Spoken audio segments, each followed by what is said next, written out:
இதெல்லாம் என்ன? எல்லாம் வரலாறு. தமிழ்நாட்டில் இப்படி எல்லா வீடுகளிலும் பழைய ஆல்பங்கள் குப்பைகள் போல குவிந்து கிடக்கின்றன. நான் என் வீட்டில் இருந்த ஆல்பங்களை எல்லாம் எடுத்து சங்கரங்கோயில் வரலாறு என்ற புத்தகத்தில் எல்லாத்தையும் பதிவு செய்து விட்டேன். ஒவ்வொரு வீட்டிலும் ஒவ்வொரு மனிதரும் நடமாடும் புத்தகம். 60 வயது கடந்த மனிதர்களுடன் பேசுங்கள், அவர்களுடைய வாழ்க்கையை பதிவு செய்யுங்கள் என்று சொல்கிறேன்.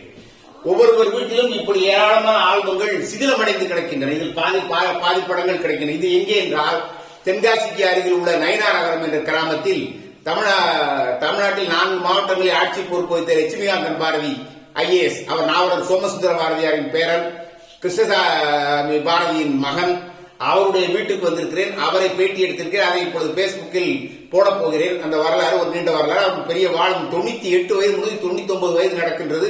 இன்றைக்கும் பேருந்தில், அரசு பேருந்தில் ஏறி இப்பொழுது மதுரைக்கு போய் கொண்டிருக்கிறார். அவர் வீட்டில் பார்த்தால் இவ்வளவு படங்கள் எல்லாம் புதையல் போல பெரும் பெரிய தலைவர்கள் எல்லாம் இருக்கின்றார்கள். இந்த படங்கள் எல்லாம் பராமரிக்க ஆள் இல்லை.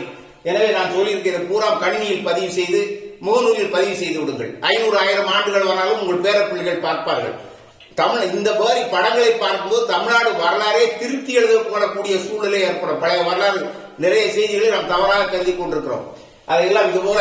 எனவே இன்றே உங்களை பதிவு செய்யுங்கள். இன்று முதல் உங்களை பதிவு செய்யுங்கள். இது போன்ற ஆல்பங்களில் இருக்க படங்களை எல்லாம் எடுத்து முகநூலில் போடுங்கள்.